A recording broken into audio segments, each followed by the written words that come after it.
Bonjour et bienvenue à vous sur cette chaîne Les Supersensibles. Donc aujourd'hui, je suis en compagnie de Carlos Tinoco, voilà, que j'ai eu vraiment très très envie d'interviewer parce que ça fait de nombreuses années que j'ai déjà entendu parler de lui, de vous, donc Monsieur Tinoco. Et voilà, vous touchez, vous allez vous présenter vous-même, mais vous touchez avec beaucoup, à mon sens, d'intelligence justement et de pertinence, le sujet des intelligences, de la douance, mais bien au-delà de ça. Et donc, j'étais très, très intéressée pour pouvoir vous entendre par rapport à votre approche, par rapport à l'hypersensibilité. Donc, merci beaucoup d'être avec nous aujourd'hui et je vous passe la parole pour que vous puissiez vous présenter et raconter un petit peu qui vous êtes et ce que vous faites. Bonjour et merci de la proposition que vous m'avez faite de cette interview sur votre chaîne. Me présenter, j'exerce aujourd'hui comme psychanalyste. En même temps, si on se contentait de dire ça, il manquerait beaucoup de choses parce que la manière dont je réfléchis, la psychanalyse, c'est d'abord un cadre, une pratique, mais aucun des concepts psychanalytiques n'a une valeur absolue, ou en tout cas un degré de fiabilité comme ceux que peuvent avoir par exemple les concepts de la physique théorique. Et il y en a beaucoup qui méritent d'être réinterrogés, tous d'ailleurs. Certains méritent d'être bousculés. Et la manière dont, disons, ce à partir de quoi je réfléchis et ce à partir de quoi j'ai développé avec d'autres auteurs une sorte de théorie de l'intelligence et de la douance, c'est pas tellement la psychanalyse. On se sert de concepts psychanalytiques, mais l'approche est avant tout une approche philosophique et surtout issue de l'anthropologie. Alors, si on en vient juste à ma biographie, il se trouve que mes études à moi sont des études de philosophie, que j'ai enseigné la philosophie longtemps à l'université, au lycée. Bon, je ne sais pas s'il faut nommer les diplômes. C'est toujours un peu dérisoire parce que ça dit rien au fond. Enfin, il y a des gens qui ont besoin d'étiquettes pour se dire ah tiens c'est crédible. Bon voilà, je suis normalien, agrégé de philo et j'ai fait de la philo très très longtemps. Enfin, j'en ai fait depuis mes études, c'est une passion. Et du coup d'ailleurs, quand ma propre analyse m'a conduit à l'évidence que pour continuer cette exploration de la psyché, il allait falloir me mettre dans le fauteuil et pas seulement dans le divan et travailler sur la parole des autres et leur histoire et pas seulement sur la mienne. Ça n'a pas du tout été parce que tout d'un coup, j'aurais bu la parole de Freud ou celle de Lacan ou celle de je ne sais quel psychanalyste comme l'Évangile. Freud et Lacan sont des gens qui ont soulevé des questions que je trouvais intéressantes, apporté des réponses qui sont souvent foireuses, souvent pertinentes. Enfin, voilà, je bricole avec comme je bricole avec beaucoup d'autres choses. Et, euh, et disons que la question de la douance, pour en venir à celle-là, m'a intéressé d'abord parce que le terme de surdoué, qui est celui qu'on a employé dans les années 70, m'a été collé quand j'étais enfant. J'ai passé des tests enfant, j'avais 2 ans d'avance, etc. Donc j'ai pas pu faire l'impasse là-dessus. Et j'ai grandi avec une intuition assez nette du fait que ça devait pas être une affaire d'intelligence, ou qu'en tout cas ce qu'on appelait d'habitude intelligence, ça collait pas du tout à ce que empiriquement je ressentais. Et avec le sentiment en plus d'un écart assez important avec les autres, avec la plupart des autres, et qui n'était pas un écart que je pouvais facilement appréhender sur un plan cognitif. Enfin, c'est pas simplement que j'étais plus rapide. Oui, parfois j'étais plus rapide, mais fondamentalement, c'était pas là que ça se jouait. Parce que d'ailleurs, si c'était juste une question de rapidité, ce serait pas très angoissant ni très problématique. Ce serait un peu emmerdant, au pire. Enfin, mais bon, voilà. Et j'avais le sentiment d'un écart beaucoup plus grand et qui n'a cessé de m'accompagner tout au long de mon existence, et qui a amené d'ailleurs après que j'ai eu beaucoup de mal, parce que comme tous les enfants détectés, il y a eu un grand moment de rejet de cette étiquette, évidemment. Je voulais être comme tout le monde, je voulais être normal, enfin bon. Et quand j'ai commencé une analyse, c'était pas du tout, c'était à 21 ans, 22 ans, c'était pas du tout pour réfléchir à la douance, au contraire, enfin, des mots que je prononçais plus. Et de réfléchir sur qui j'étais m'a amené évidemment à beaucoup travailler sur cette question, jusqu'à élargir le propos et m'apercevoir progressivement qu'il y avait des concepts à mettre en place pour résoudre en gros une énigme qui ne m'appartient pas, mais qui est celle que la littérature sur le sujet a laissée ouverte depuis une quinzaine d'années. Un certain nombre de psys ont cru apercevoir, je dis bien cru apercevoir, parce que c'est pas toujours simple de savoir la fiabilité des observations cliniques, mais que le haut potentiel, enfin le fait d'avoir un QI supérieur à 130, s'accompagnait souvent d'un certain nombre de caractéristiques psychologiques qui apparemment avaient rien à voir avec des habiletés cognitives et dont on voyait pas du tout comment elles pouvaient se déduire. Et ça fait 15-20 ans qu'il y a toute une littérature abondante sur le sujet qui décrit donc un profil sans du tout comprendre comment ça pourrait aller ensemble. Et l'énigme était là. Et il m'a semblé, et avec mes co-auteurs on a affiné la chose, il m'a semblé que si on repartait de choses sur l'être humain qu'on sait depuis à peu près un siècle et demi, il y a des ethnologues, des ethnographes qui vont étudier à peu près tous les champs sociaux, parce que il y a un recueil de données extraordinaire sur l'être humain.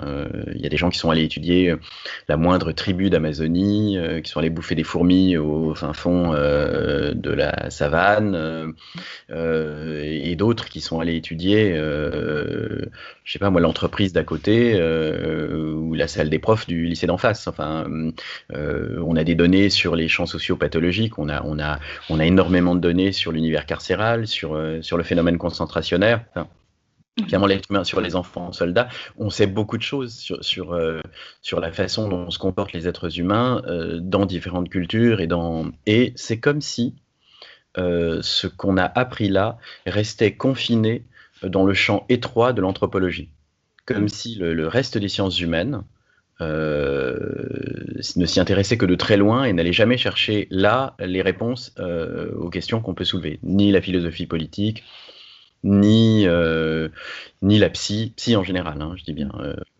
aussi bien les sciences cognitives ne s'y intéressent pas du tout. C'est intéressant les sciences cognitives, c'est un paradigme très fécond et très intéressant, mais ça les regarde pas. La psychiatrie a à peine effleuré ce champ-là, la psychanalyse l'a effleuré aussi, il y a quelques pionniers qui ont un peu... Mais grosso modo, c'est un peu l'angle mort de la réflexion. Et c'est là qu'on a eu l'impression de trouver la clé de l'énigme, s'agissant de l'intelligence, mais peut-être s'agissant de beaucoup plus que de l'intelligence. D'accord. Donc, et là, on arrive petit à petit à ce qu'on parlait juste avant de démarrer l'interview, qui est ce nouveau paradigme qui est en train d'être un peu défriché ou exploré avec vous et vos co-auteurs, si oui. Alors, quitte à ce qu'éventuellement le paradigme soit faux. Rappelons qu'on est dans un domaine, l'étude de la psyché, où comme dans toutes les sciences humaines, c'est extrêmement difficile d'établir des procédures de preuve fiables. Même ce qu'on appelle expérience en psychologie, quand on a fait un peu d'épistémologie, moi en philo j'étais spécialisé notamment en épistémologie, c'est-à-dire l'étude des sciences, on sait que même le mot expérience, déjà il veut pas du tout dire la même chose en physique quantique par exemple et en biologie, et pas du tout, c'est beaucoup moins fiable une expérience en biologie. C'est fiable, mais beaucoup moins qu'en physique. Alors, une expérience en psychologie ou en sociaux, quand même on arrive à en faire, c'est d'un degré de fiabilité très faible. C'est pas inintéressant, mais voilà, rester très prudent sur tout ce qu'on peut dire. Nouveau paradigme, peut-être complètement faux, mais en tout cas, voilà, on a une nouvelle proposition. Et qui, paradoxalement, rejoint des choses très anciennes en même temps. Si on fait un peu l'histoire de la pensée et de la psyché, il y a un truc assez marrant qui s'est produit à la fin du 19e siècle. C'est que jusqu'au moment, disons, depuis les philosophes grecs, Aristote, Platon, les stoïciens, jusqu'à la fin du 19e, tous ceux qui, à un moment ou à un autre, ont essayé de comprendre de manière un peu rationnelle ce qu'était l'être humain, cette drôle de bestiole qu'est l'être humain, parce que finalement, les questions soulevées par Platon et Aristote, c'était déjà... mais quand même, les êtres humains, ça a l'air complètement cinglé. Enfin, ils font des trucs très étonnants. Qu'est-ce que c'est que ce machin ? Comment ça marche, une bestiole pareille ? Bon. Et donc, au fil des siècles, il y a un certain nombre de philosophes qui ont soulevé la question. Et alors, en l'affinant, qu'est-ce que c'est que le désir ? Qu'est-ce que c'est que la volonté ? Etc. Enfin bon, bref. Et jusqu'à la fin du 19e siècle, ça a paru évident pour tous les philosophes qui ont soulevé la question qu'on ne pouvait rien comprendre à l'être humain si on ne plaçait pas au centre des explications la conscience de la mort, la conscience du temps, hein, le fait de savoir qu'on va mourir. Oui. Et à la fin du 19e siècle, se créent les sciences humaines, proprement dites. En essayant d'importer d'ailleurs les méthodes des sciences expérimentales, les méthodes statistiques, les méthodes numériques, enfin toute la rigueur de la science expérimentale, en essayant de la transporter dans le champ de l'explication de ce qu'est l'être humain. Et donc se créent les sciences humaines à la fin du 19e. Et à ce moment-là, les deux prismes, les deux paradigmes par lesquels on se met à étudier la psyché sont des prismes qui finalement relèguent complètement de côté cette conscience de la mort. Et qui n'est pas seulement la conscience de la mort, on en reparlera, mais le premier de ces prismes, c'est le prisme médical, celui de la psychiatrie, psychanalyse, etc. Et qui étudie la psyché en essayant de déterminer qu'est-ce qui distingue le fonctionnement normal du fonctionnement pathologique. Qu'est-ce que c'est qu'une psyché saine et qu'est-ce que c'est qu'une psyché malade. Bon. Et du coup, de l'étudier sous cet angle, ça oblige à considérer que les gens sains, c'est-à-dire ceux qui passent pas leur temps à être rongés par l'angoisse du temps et par l'anxiété de la mort qui approche, ou par la conscience de l'infinie solitude, parce que il y a aussi cette conscience qui est redoutable chez l'être humain. C'est-à-dire que nous, on se rend compte au fil de l'enfance du fait que, progressivement, on se rend compte du fait que nos pensées n'appartiennent qu'à nous, et qu'au fond, l'autre ne nous comprend pas du tout, jamais. C'est cette découverte assez sidérante que l'enfant fait tout d'un coup, que son parent, même quand il est très aimant, ne le comprend pas, et qui ne sait pas ce qui se passe dans sa tête. Et que d'ailleurs, même à la limite, plus il est aimant, d'une certaine manière, moins il comprend, parce qu'au fond, il projette plein de choses, et voilà, et qu'on est seul avec nous-mêmes. Et si on n'avait pas cette conscience très aiguë et paniquante, on ne serait pas en train de constamment être à la recherche d'histoires d'amour, d'histoires d'amitié, de moments de communion, de fusion, enfin, sans doute au fond, la musique, le cinéma, l'art, les rituels, etc., servent à ça, dans un moment de communion, un stade de foot, avoir le sentiment tout d'un coup que, ça y est, on n'est plus seul. Il y a des émotions similaires et peut-être même les mêmes qui traversent toute une foule, et ça fait un bien fou. Bon. Regardez je ne sais pas si vous avez un animal domestique, un lapin, un chat, il a des affects, il a besoin d'affection, mais il a sans doute pas l'appareil cérébral qui lui permettrait d'avoir une faculté d'abstraction suffisante pour vraiment avoir conscience de son individualité, de la façon dont nous en avons conscience, et sa solitude, il s'en accommode quand même beaucoup mieux que nous. Bref, bon. Sa solitude. Je ne parle pas du fait qu'il puisse rester totalement seul, je parle du fait qu'il ne semble pas dérouté ou très perturbé à l'idée qu'on ne le comprend pas. C'est pas la question centrale de son existence. Personne ne me connaît, personne ne me comprend vraiment. Ça semble pas être une question centrale. Pour un être humain, quel qu'il soit, c'est une question absolument incontournable et vitale. Enfin, on peut se suicider de ne pas arriver à répondre à cette question. Bref, donc, dans le prisme médical, dans le prisme de Freud et puis de tous la psychiatrie, etc., la psychothérapie, enfin, on suppose que la personne saine, c'est celle qui a réussi d'une manière ou d'une autre à s'accommoder de cette triple conscience du temps, de la mort et de la solitude existentielle. Bon, à mettre en place des mécanismes de défense, et puis du coup, une fois qu'on a mis en place ces mécanismes de défense, bon ben voilà, le reste de l'existence et le reste de l'activité psychique n'est pas marqué ou déterminé par ça. Voilà. Bon. Donc c'est un paramètre qu'on met de côté. Et celui qui serait constamment face à cette conscience, celui qui serait habité, hanté par cette conscience, ce serait plutôt justement celui qui est malade, celui qui n'est pas arrivé à mettre en place ces mécanismes de défense.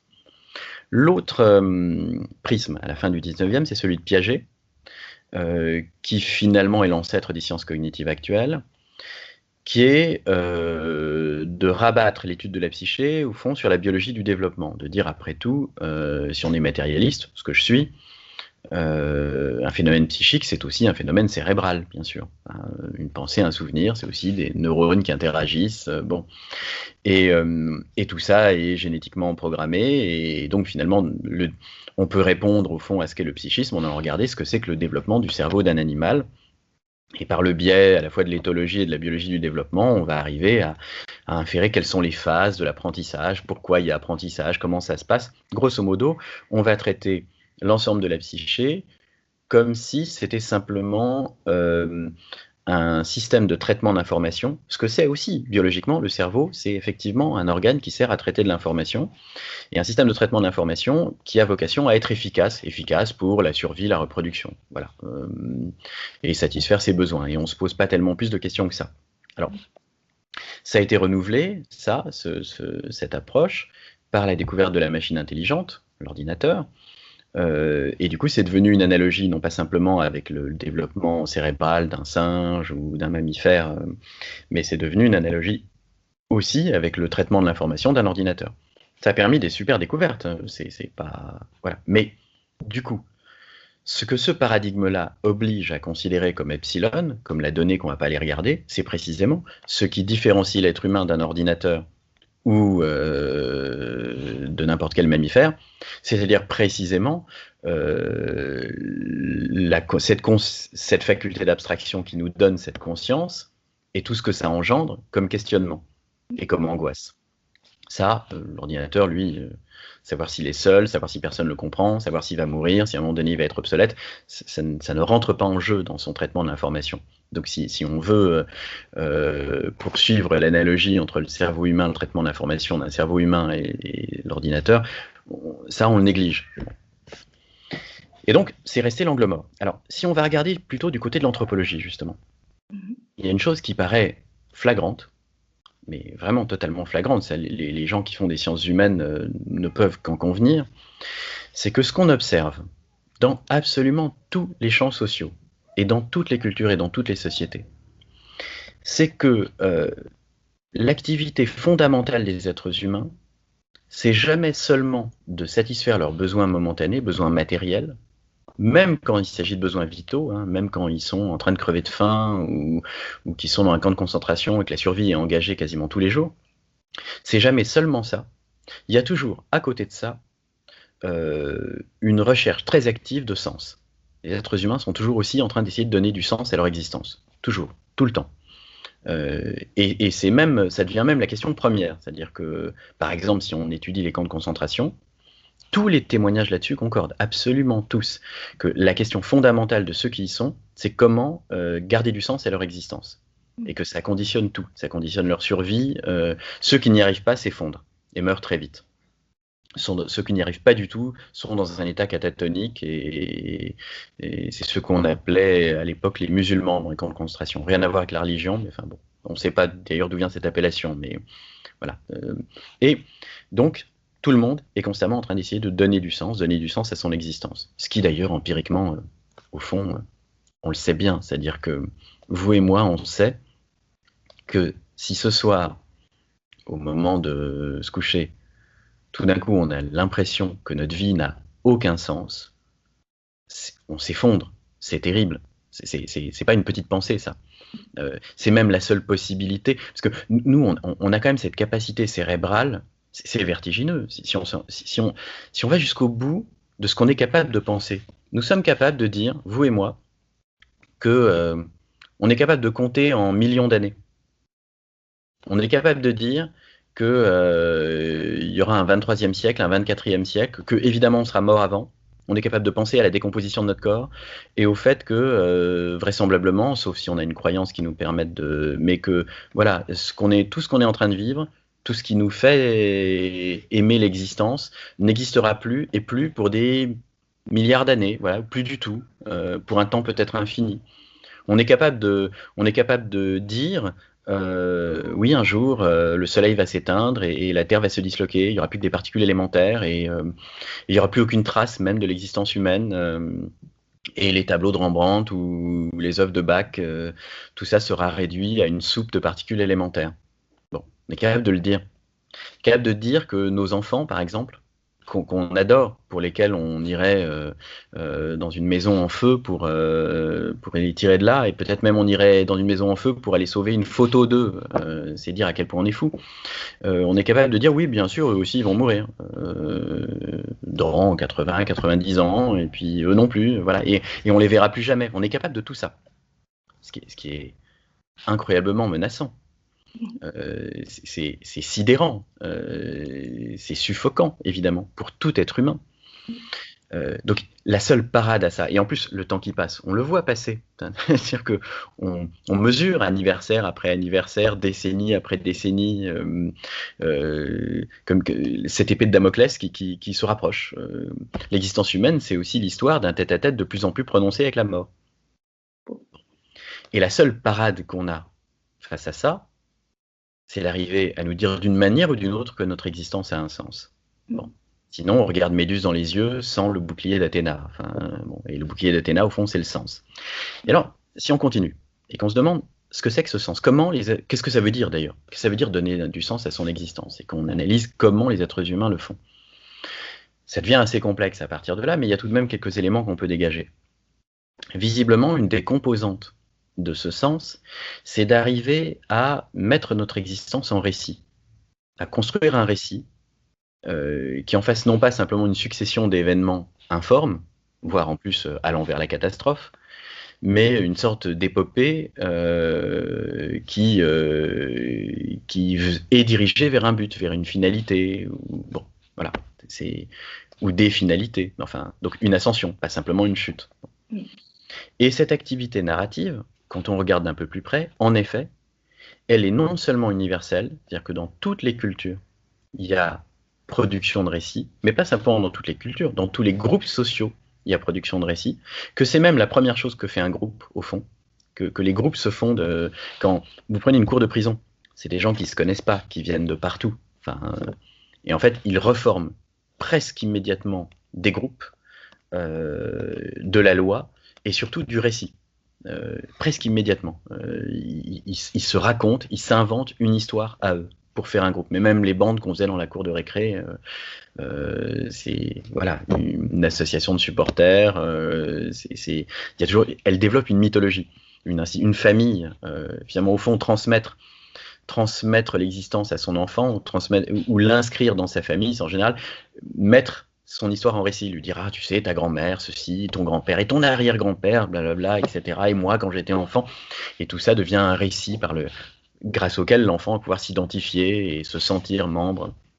La France, c'est un récit.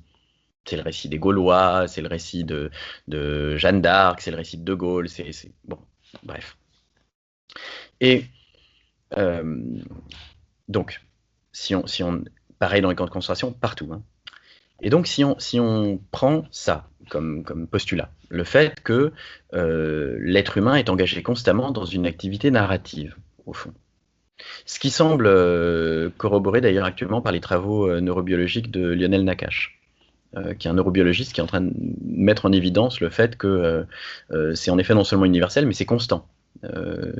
Finalement, notre rapport même perceptif au monde, on est tout de suite en train d'inscrire ce qu'on est en train de voir dans une histoire qu'on se raconte et dont on n'a même pas conscience. Bon. Donc, si on admet ça, et si on admet que la finalité première de ce récit, c'est pas d'abord de nous permettre pratiquement de satisfaire nos besoins, oui, bien sûr aussi, mais c'est d'abord de donner un sens à notre existence. On comprend pourquoi ces récits peuvent être aussi irrationnels, voire être complètement contraires même à notre intérêt matériel, pratique, etc. On en meurt de ces récits. Hein. On se raconte qu'on est français, et on va se battre, on va en mourir la fleur au fusil pour récupérer l'Alsace-Lorraine, alors que même dans un coin de notre tête, on sait qu'il y a encore 2 siècles... déjà nos aïeux n'étaient peut-être même pas français, ou qu'en tout cas le duché de Lorraine était indépendant, on a beau savoir ça, on a beau savoir au fond qu'il est d'une infinie fragilité ce récit, pourtant on y croit suffisamment pour donner sa vie pour lui. C'est dire à quel point il n'est pas question de rationalité là-dedans. Bon. Et donc si on va au bout de cette idée,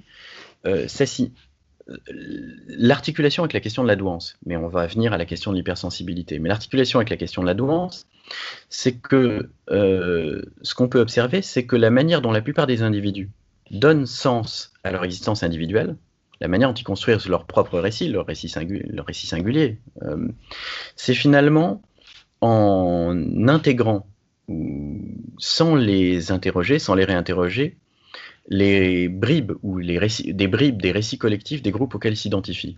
C'est-à-dire que finalement, la plupart des gens, ils se pensent au fond comme une intersection d'un certain nombre de groupes. Je suis un homme, je sais pas moi, un quadragénaire, je suis de gauche, de droite, je suis français, je suis etc. Et chacun de ces groupes propose un récit. Qu'est-ce que c'est qu'être un quadragénaire? C'est être un adulte responsable, machin, etc. Qu'est-ce que c'est qu'être un homme? C'est récits qui sont évidemment à l'échelle anthropologique totalement arbitraires. Homme-femme, c'est une différence biologique. Mais la masculinité ou la féminité, c'est un contenu qui varie complètement d'une culture à l'autre. On le sait, il n'y a pas de couleur masculine ou de couleur féminine en soi. N'empêche que si je m'habille tout en rose, j'aurais beau savoir consciemment qu'il y a encore quelques siècles ou dans d'autres cultures, ça n'aurait rien eu de féminin, je vais avoir l'impression d'entrer quand même sur le terrain du féminin. Si je me déhanche en parlant, si je mets une jupe, j'aurais beau savoir que si j'avais été écossais, je me serais pas du tout vécu comme allant sur le terrain du féminin. N'empêche que mon imaginaire, mon inconscient, lui, ne le sait pas. Et voilà, ça devient... On s'invente un récit qui définit la masculinité et la féminité, et voilà, on se l'approprie. Bon. Et pareil pour absolument tous les groupes. Et donc, la plupart des gens construisent le sens en adhérant sans les réinterroger à ces récits collectifs. Sans les réinterroger, c'est-à-dire surtout, du coup, sans interroger leur fragilité, sans interroger la manière dont ils fonctionnent.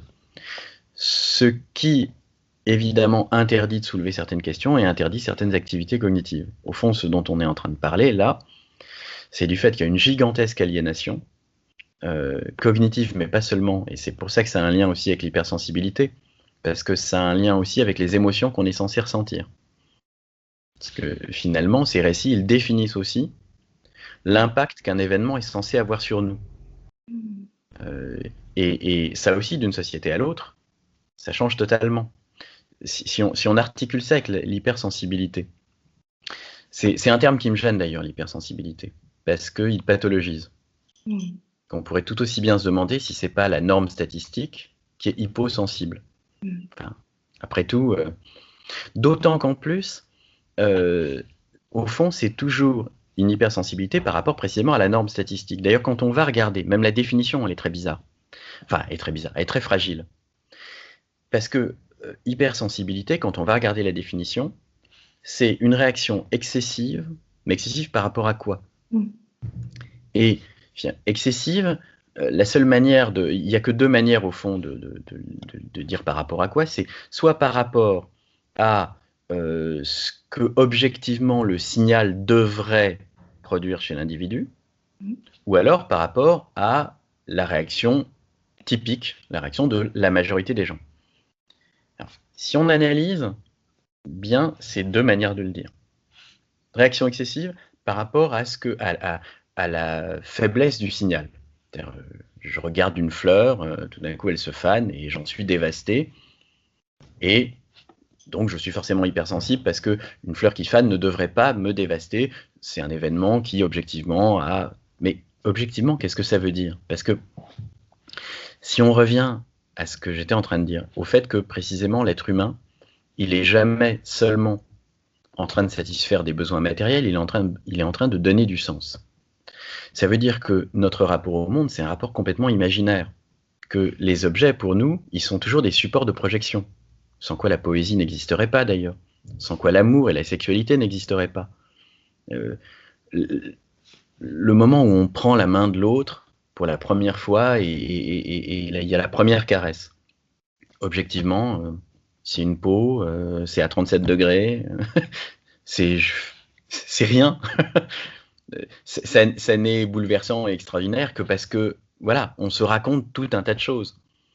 Mais ça, c'est l'histoire de l'humanité. C'est-à-dire que ce qui est marrant, c'est que, par exemple, celui qui voit une fleur se faner et qui en est bouleversé et qui pleure, bon, on va soit dire que c'est un hypersensible et le pathologiser, soit éventuellement dire que c'est un poète. Enfin, c'est-à-dire que s'il en fait des très beaux poèmes ou des magnifiques tableaux et que surtout ça se vend très bien, qu'il a le prix Nobel de littérature, alors on va pas dire que c'est un hypersensible. Moi, je vais dire ah bah oui, c'est un poète, c'est un artiste. Bon, mais la même société qui va dire c'est quand même aberrant. On s'effondre pas en larmes parce qu'une fleur s'est fanée. Enfin, franchement, bon. La même société va considérer tout à fait normal que tous les 4 ans, il y ait entre un tiers et la moitié de l'humanité devant son écran pour voir 11 types qui essayent de pousser un ballon derrière une ligne pendant qu'11 autres essayent de l'empêcher, parce que une finale de Coupe du Monde de foot, quand même l'événement le plus regardé au monde, et en ayant des émotions paroxystiques. On sait bien qu'il va y avoir des crises cardiaques. Enfin, on sait que si le Brésil va en finale de la Coupe du Monde, il y aura des morts. Et ça, on considère que c'est normal. Hurler de joie parce que l'équipe vient de marquer un but, et parce qu'on est champion du monde, ce qui est, si on reste rationnel, tout aussi dérisoire. Parce que on n'est pas champion du monde. Enfin, le Brésilien qui est au fond de sa favela, il n'est pas champion du monde. Les 22 gars qui sont sur le terrain, eux, peut-être ils sont champions du monde. Eux, ça va changer leur vie. Mais lui, il n'est pas du tout champion du monde. Il va rester dans sa misère. Bon, c'est dans sa tête qu'il se raconte qu'il est champion du monde. Bon, c'est tout aussi irrationnel. Mais comme c'est une irrationalité qui est collectivement admise, comme elle va avec le récit collectif, on considère que c'est normal, que c'est réel. C'est tout aussi imaginaire, c'est tout aussi dingue. Mais finalement, les sociétés s'inventent des objets, et à partir du moment où tout le monde y croit, cet objet cesse d'apparaître comme imaginaire, il apparaît comme réel, et donc comme objectivement très important. Du coup, comme propre à susciter des très grandes émotions. Si on n'y croit pas, et je dis pas ça par mépris pour le foot, j'adore le foot d'ailleurs, mais simplement observons à quel point le rapport de l'être humain au monde est dingue. Enfin, à quel point il est irrationnel. Et que finalement, ce qu'on appelle un rapport normal, c'est rien d'autre que le fait que l'irrationalité de l'individu, elle emprunte les canaux de la plupart des gens dans le tissu social auquel il appartient. Donc ça n'est plus repéré comme irrationnel. Le gars se tue à la tâche pour finir par s'acheter une Rolex, qui donne l'heure comme n'importe quelle autre montre. Mais ça, c'est admis comme normal. Et qu'il en jouisse, et qu'il en fasse une maladie si on lui casse sa Rolex, c'est normal. Par contre, s'il est terriblement attristé, et en plus quand on regarde une société... Alors, ça pour le signal objectif, et on voit bien à quel point ça s'effondre. Finalement, ça n'a aucun sens de dire, s'agissant de l'être humain, ça n'a aucun sens de dire que la chose qui est en face de nous est objectivement porteuse d'une quantité de valeur émotionnelle pour nous. Ça n'a pas de sens. Ça contredit finalement toutes les observations qu'on peut faire. Non, justement parce qu'on est capable de regarder notre mort dans une fleur qui se fane, qu'on est capable de regarder le temps qui passe, ce qu'on a perdu irrémédiablement. On est évidemment que notre vie est une sorte de deuil impossible. Vous vous souvenez de la petite fille que vous avez été. Elle est encore là, très présente. Vous en avez des souvenirs très proches, très vivants. Des sensations, des moments merveilleux que vous avez pu vivre, je sais pas, avec tel grand-parent qui peut-être aujourd'hui est mort, ou qui même s'il est mort, de toute façon, vous ne serez plus jamais cette petite fille qui se jetait dans ses bras et qui allait manger le clafoutis qu'elle avait fait, et qui, voilà, cet endroit-là, vous ne le retrouverez pas, ça, c'est perdu à jamais. C'est terrible, ça, cette conscience, d'avoir une conscience aussi aiguë. C'est ce qui fait d'ailleurs, par exemple, que chez l'être humain, le bonheur est toujours extrêmement triste. Aussi. Les moments les plus heureux de notre existence sont des moments où il y a aussi une infinie tristesse, parce que quand vraiment c'est merveilleux, quand ces moments où on sent que là on vit quelque chose d'absolument extraordinaire, on a une conscience très aiguë du fait que déjà dans une heure ce sera un souvenir. C'est pas simplement gai, c'est aussi très triste. Et ça, cette conscience, pardon. Et par exemple, ce rapport à la petite fille que vous avez été, du coup, un jouet dans une vitrine, qui tout d'un coup vous rappelle un jouet de votre enfance, en lui-même, c'est juste un jouet dans une vitrine. C'est un bout de bois, un bout de plastique. Ça coûte sans doute pas grand-chose. C'est rien. C'est rien, mais dans la mesure où ça déclenche, pour vous, tout le souvenir, et où ça vous fait ressentir très cruellement, à un moment donné, ce que vous avez irrémédiablement perdu, évidemment que c'est immense. Ce qui est curieux, en fait, c'est même qu'on puisse, dans une même société, pathologiser l'hypersensibilité et en même temps enseigner à tous les élèves de première la Madeleine de Proust en disant, vous voyez, ça c'est un truc universel, voilà comment fonctionne la mémoire, voilà fonctionne comment l'être humain, Proust l'a remarquablement montré. Bah, qu'est-ce qu'il a montré? Il a montré qu'en croquant dans une madeleine, c'est même pas extraordinaire les madeleines, enfin j'aime bien, mais c'est pas... mais il a montré qu'en croquant dans une madeleine, on pouvait être bouleversé. Ah oui, bienvenue dans l'espèce humaine, en effet. Bon, j'ai été un peu long, mais... Non, c'est parfait. C'est passionnant. Il se passe tellement de choses en moi quand vous racontez tout ça que c'est difficile de pas, voilà, soit pleurer, soit m'emporter. Voilà, c'est très fort. En tout cas, c'est très touchant pour moi tout ce que vous partagez. Et du coup, de ce que j'en retiens ou de ce qui me frappe, c'est cette dimension. Bon, que l'hypersensibilité en soi, ben, c'est déjà un mot qui est stigmatisant et que on serait plutôt, la norme serait dans l'hyposensibilité et que ressentir pleinement, ça serait de l'ordre de la sensibilité en quelque sorte normale, c'est le fonctionnement normal de l'humain. Et c'est juste ce que je... Bah, alors, si on ressentait pleinement, on ne pourrait pas vivre non plus. C'est-à-dire que finalement, il y a des verrous qui sont sans doute nécessaires. Euh, il faut fixer une limite à l'empathie, il faut qu'on ait une limite à l'empathie, sinon on se dissout. Oui. Évidemment. Et on ne peut pas sentir pleinement et totalement, c'est finalement ne plus avoir d'individualité non plus. Euh, la question, c'est est-ce que la manière, au fond, la question est-ce que la manière dont la norme statistique fait fonctionner le verrou, est-ce qu'elle est au fond si satisfaisante que ça? Voilà, c'est plus comme ça que je poserais la question. D'accord. Qu'au bout d'un moment, le fait d'avoir peu de défense contre les signaux puisse devenir un handicap, et pas simplement du fait qu'on est différent, mais aussi parce que du coup on n'arrive plus à se construire, oui, c'est une évidence sans doute.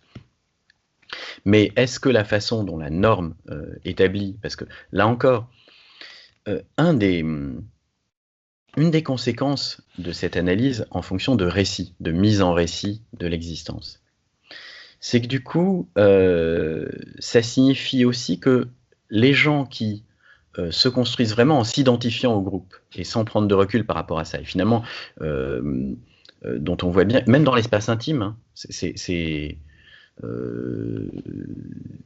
une des choses que je trouvais suffocante quand j'étais gamin, ado et toute ma vie d'adulte, c'était cette sensation de facticité de la plupart des gens qui sont tellement pas au contact de leurs émotions, qui passent tellement tout leur temps à s'appliquer à jouer le rôle qu'ils croient devoir tenir. Mais même la musique qu'ils écoutent, ils l'écoutent d'abord et avant tout souvent parce que c'est la musique qu'ils sont censés aimer en fonction de ce qu'ils se racontent, de qui ils sont socialement. Et quand, alors à la limite, ça pourrait être un point de départ et après ils aiment vraiment. Mais souvent, on a l'impression quand ils en parlent qu'en fait non, même pas vraiment. Finalement, ils écoutent pas vraiment.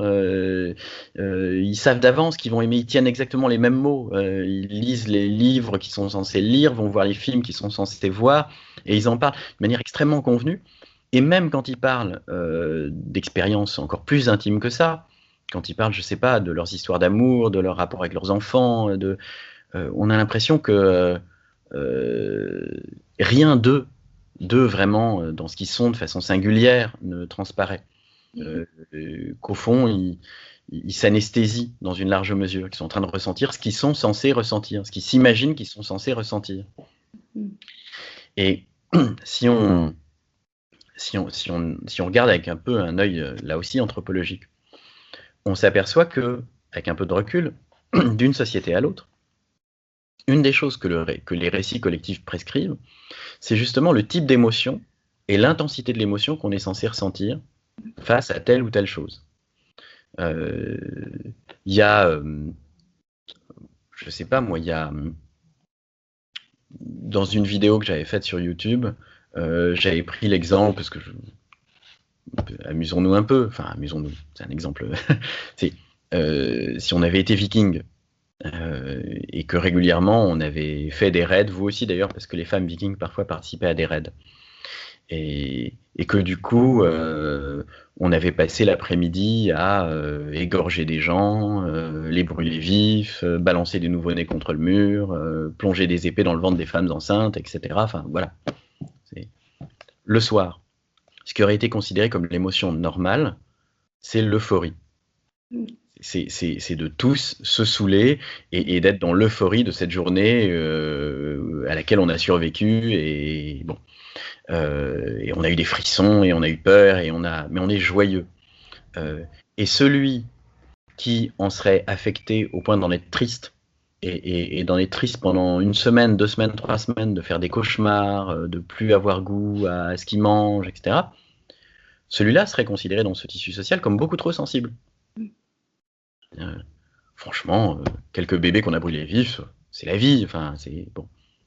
Et symétriquement, dans la même culture, un événement qui nous paraît dérisoire, je sais pas moi, telle chose qui met en jeu leurs croyances, par exemple, ça va les bouleverser, ils vont pas arriver à s'en remettre, et nous, on trouverait ça absolument anodin. Bon.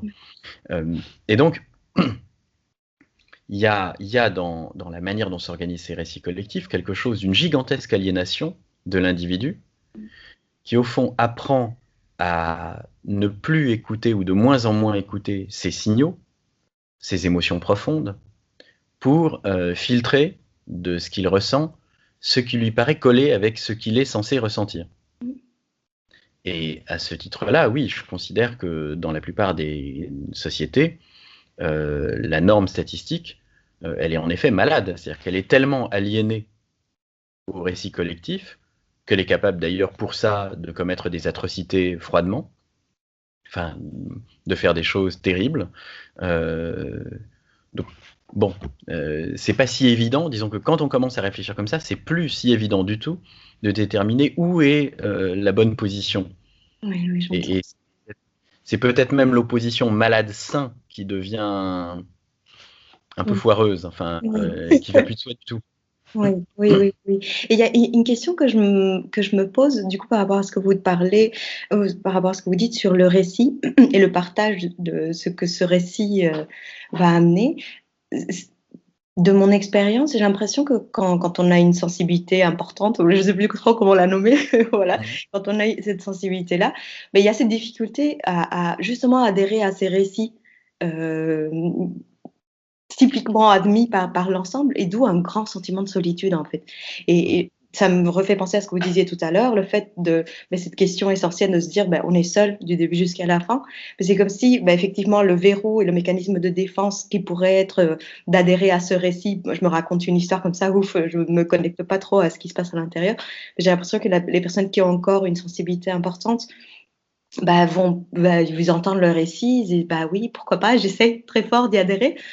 Mais au fond, le cœur n'y est pas, et il y a cette forme de solitude. En tout cas, je l'interprète un peu comme ça.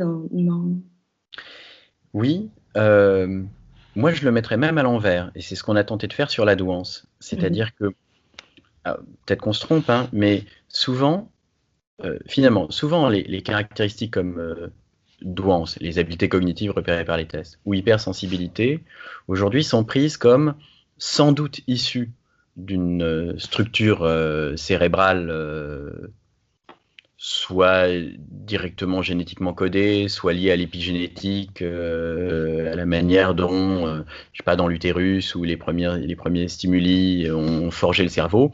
Du coup, pour X raisons, et des raisons matérielles qui tiendraient vraiment au hardware, enfin à la structure cérébrale, on serait hypersensible ou on serait plus intelligent, ou éventuellement les deux. Et du coup, on aurait du mal à adhérer, comme vous le dites, à un certain nombre de phénomènes de groupe, et donc notamment à ces récits. Bon. Et l'hypothèse qu'on a essayé de tirer, nous, c'est le renversement de la chose. Et si c'était, parce que du coup, si c'était l'inverse, c'est-à-dire si c'était un manque d'adhésion fondamentale au récit, qui du coup débouchait sur des manières de réfléchir différentes, des manières de traiter l'information différentes, et du coup sur de l'hypersensibilité ou de la douance. Si dans la construction première de l'individu, c'est-à-dire quelque chose dans l'histoire archaïque de l'individu, dans son rapport à ses parents, un manque d'adhésion à ce qui lui est proposé comme récit, comme manière de mettre en récit le monde et l'ordonner, parce qu'au fond, un enfant, la première chose qu'il fait, un tout petit enfant, la première chose qu'il fait quand il reçoit un signal, même de douleur, c'est regarder dans les yeux de ses parents Vous avez dû voir ça, le tout petit enfant qui tombe, par exemple, ou qui se cogne. Avant de pleurer, il regarde dans les yeux de son père ou de sa mère. C'est, grosso modo, cette sensation-là, qu'est-ce que j'en fais? C'est quoi? Ça veut dire quoi?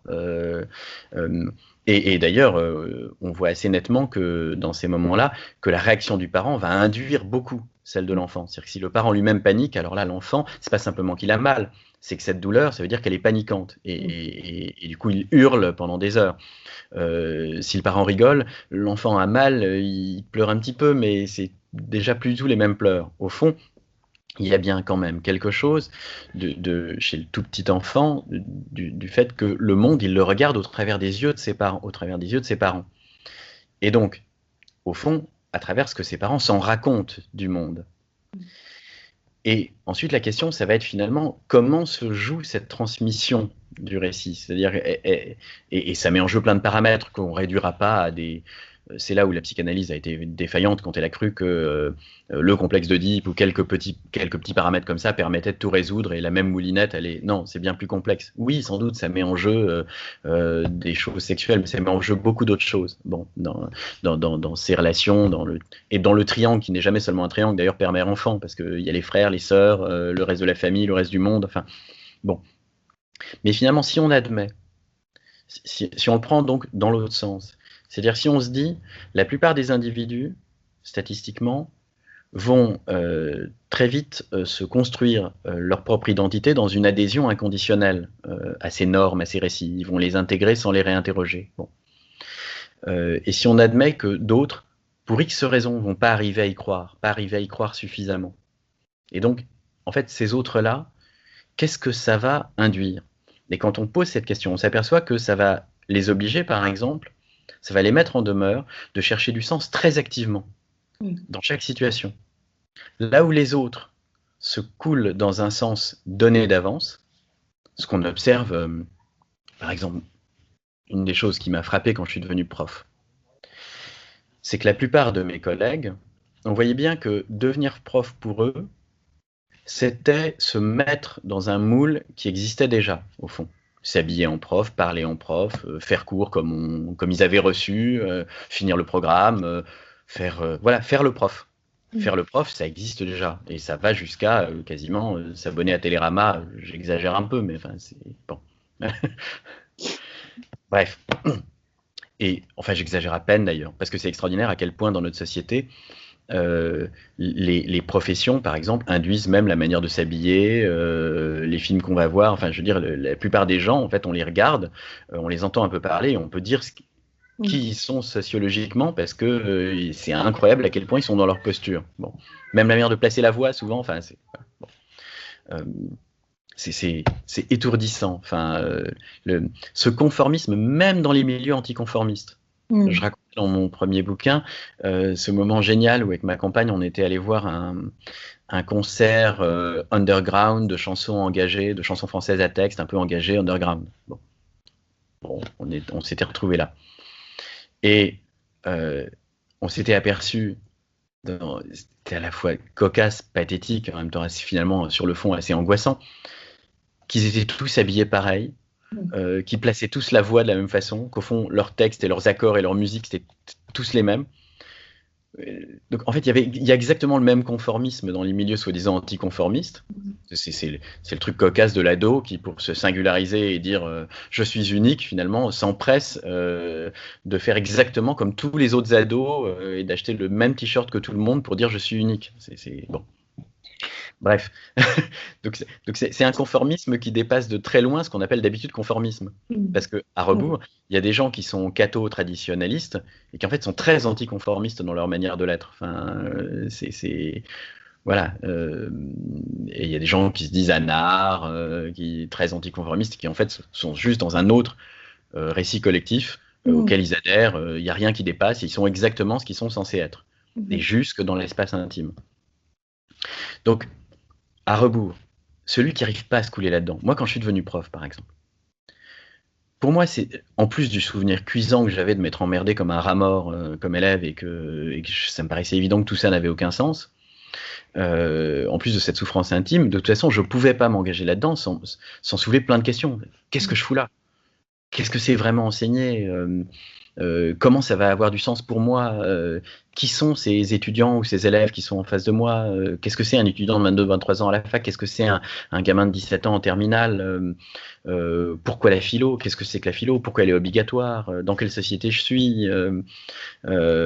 Pourquoi j'ai envie de transmettre? À qui j'ai envie de transmettre? Qu'est-ce que c'est la transmission? Qu'est-ce que c'est l'apprentissage d'un point de vue biologique? Bon, tout un tas de questions évidemment, dont je savais très bien en les ouvrant que j'aurais jamais la réponse. Parce que ça ouvre un champ infini de questions. Mais en même temps, ça ne pouvait être qu'en les soulevant activement, en les mettant en travail, que ça pouvait faire sens pour moi. En essayant de m'adresser vraiment à eux d'ailleurs. Je me souviens très bien du fait que finalement, élève, ce qui était insupportable, c'est que j'ai l'impression qu'aucun prof, quasiment, ne s'adressait vraiment à moi. N'avait envie de savoir qui j'étais et de me donner à moi son truc. Un truc précieux pour lui. Je voyais... Il débitait son machin, il faisait son machin, c'est une espèce de cérémonial où chacun doit tenir sa place. Et au fond, personne ne se regarde dans les yeux. Bon, tout le monde est trop occupé à tenir son rôle de bon élève, de cancre, de prof, etc. Bon.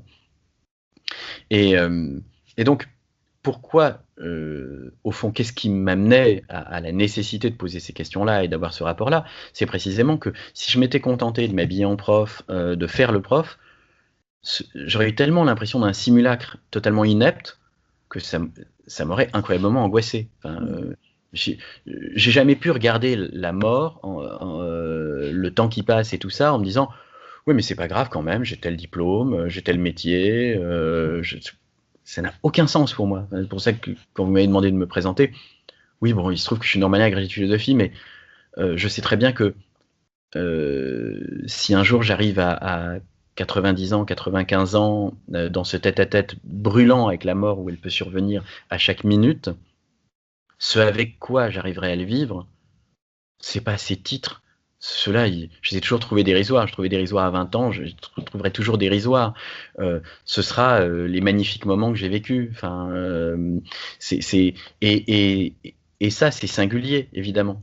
C'est-à-dire que ça oblige non seulement à soulever plein de questions que les autres ne soulèvent pas, à traiter beaucoup d'informations de manière cognitive que les autres ne traitent pas, puisque ça demande à regarder à chaque moment, dans chaque espace, avec quoi je vais pouvoir jouer ici.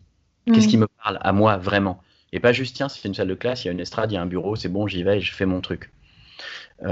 Donc ça amène à traiter beaucoup plus d'informations que d'habitude, d'où les habiletés cognitives, mais ça amène aussi du coup à être beaucoup plus à l'écoute de ses émotions. Parce que le sens dont on parle, celui qui nous tient debout face à la mort, c'est du côté de l'émotion qu'il est ce sens. C'est pas un sens rationnel. C'est ce sens qu'on ressent quand tout d'un coup le récit qu'on se fait de notre existence, il nous traverse, il nous bouleverse. Donc ça donne aussi des gens qui du coup sont constamment en train de chercher très activement qu'est-ce qui là va leur provoquer une émotion, et qui sont aussi gourmands d'ailleurs de cette émotion. Tiens, c'est quoi cette émotion exactement? Donc de sa diversité.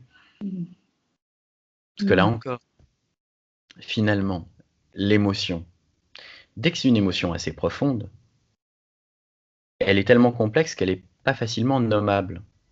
C'est ce que je disais tout à l'heure à propos de la joie et de la tristesse.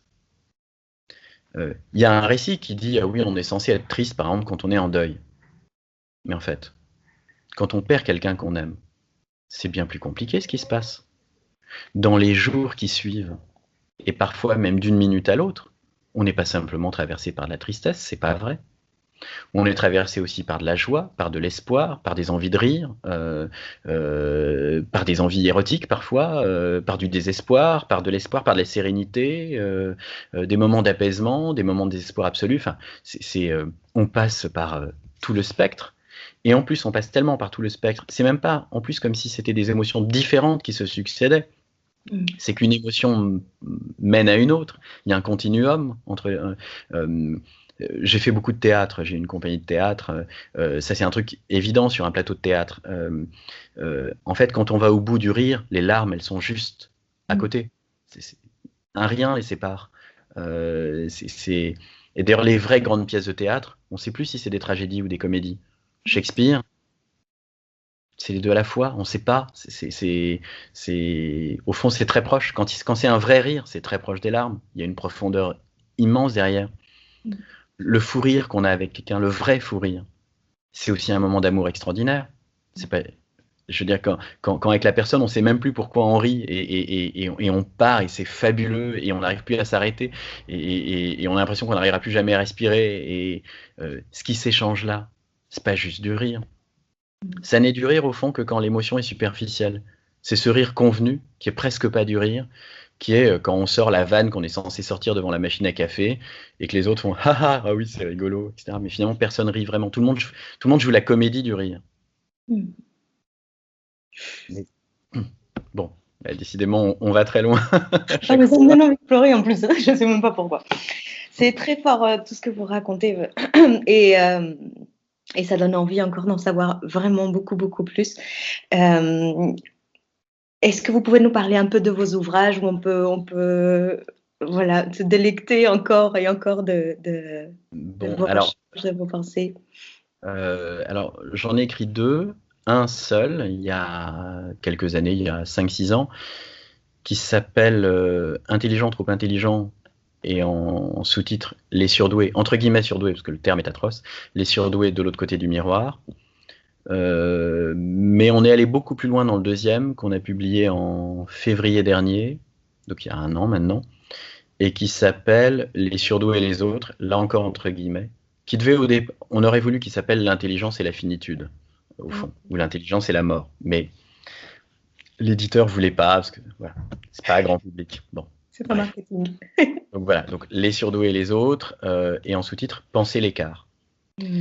Et avec l'idée que l'écart qu'on cherche, c'est justement pas du tout un écart du côté de la cognition, c'est un écart du côté voilà, de ce rapport à la vie, de cette manière de trouver du sens, Oui. et qui parfois, fréquemment, donne des habiletés cognitives, mais qui fréquemment donne beaucoup d'autres choses, et à mon sens aussi très fréquemment de la fameuse hypersensibilité. Mhm. Peut donner aussi d'ailleurs, cela dit, de l'hyposensibilité, par un autre biais. Parce que je pense qu'au fond, quand on suit le fil de ça, il y a quand même certaines formes d'autisme qui me paraissent à l'évidence concernées par ce que je suis en train de décrire.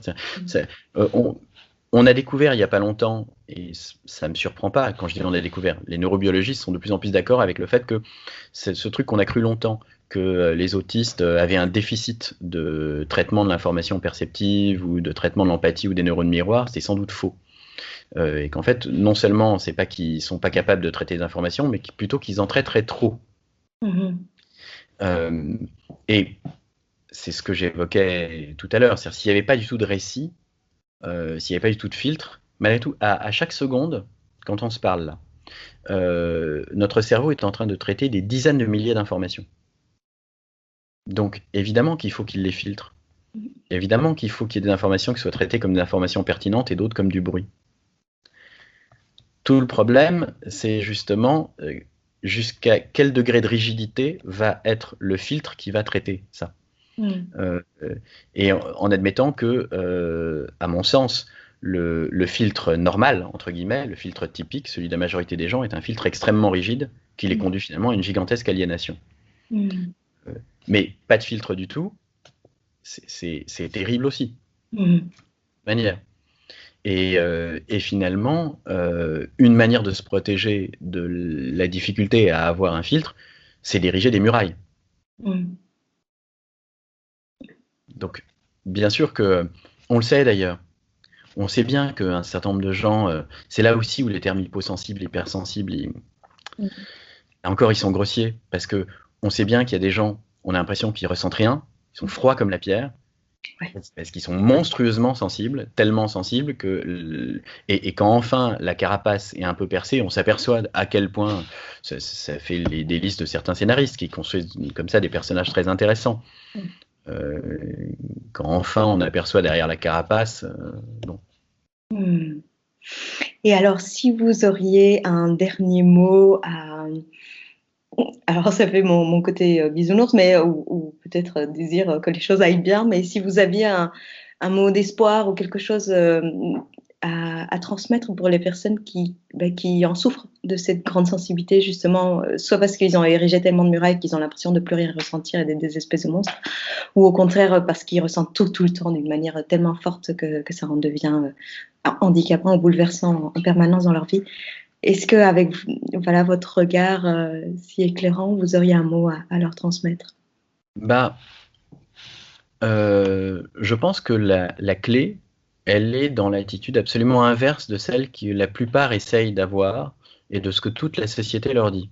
Parce que d'habitude, justement, toute la société leur apprend à considérer ce trait comme pathologique et donc à essayer de canaliser leurs émotions ou de les affaiblir, de les limiter.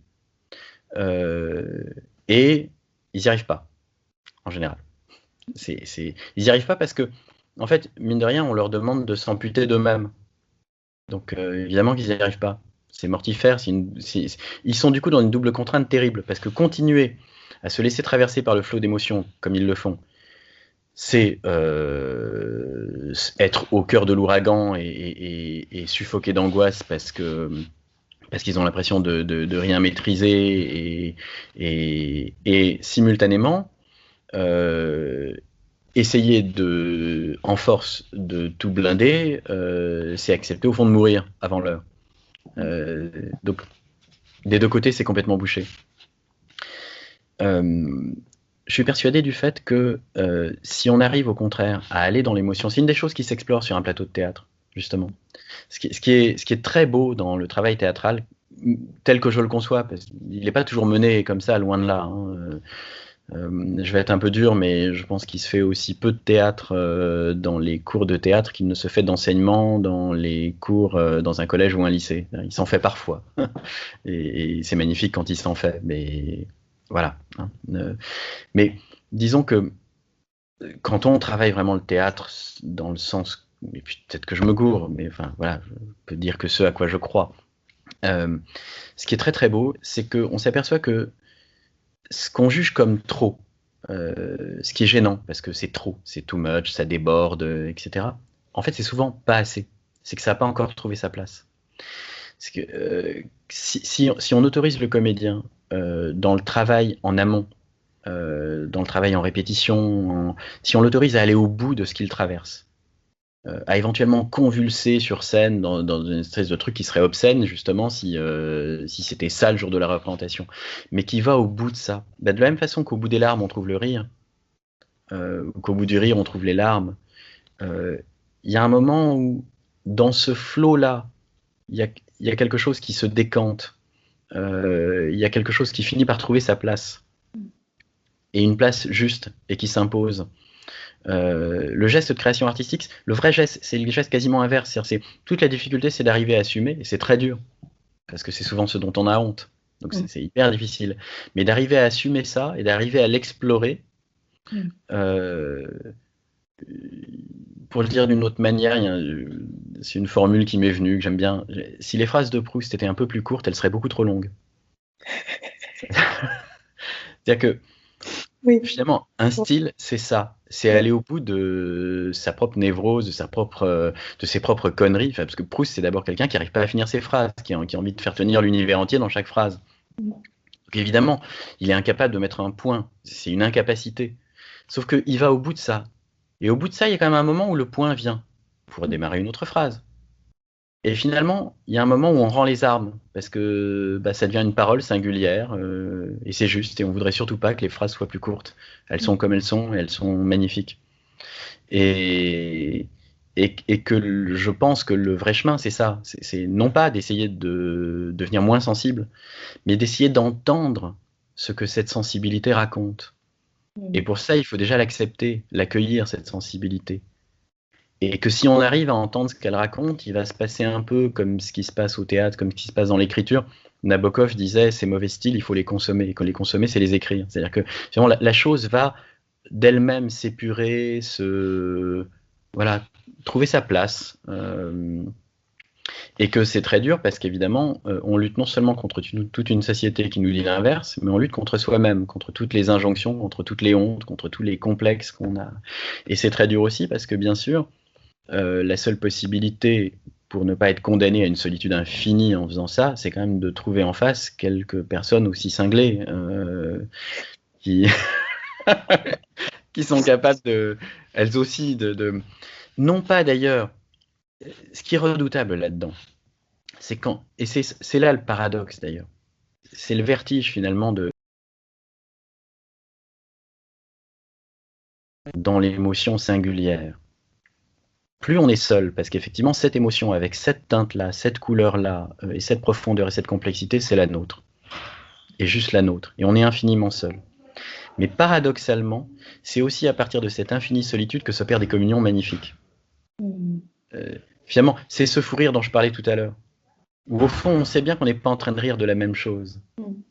C'est pas grave. Au contraire, c'est voilà. Merveilleux. Mais écoutez, sur ce super beau mot de fin, je vais vous remercier pour pour ce temps hors du temps, juste incroyable. Donc merci beaucoup. C'est un cadeau immense que vous nous faites à tous. Donc je ne peux que vous inviter à continuer à écrire et à partager cette pensée qui est pleine de vie et d'espoir. Et même si ce niveau paradigme s'avérait faux, en tout cas, il a le mérite d'exister et de poser des jalons vraiment hyper intéressants à creuser et à explorer. Donc, merci pour ce temps. Merci à vous. Et j'espère à une prochaine fois. Merci beaucoup. Au revoir. Au revoir.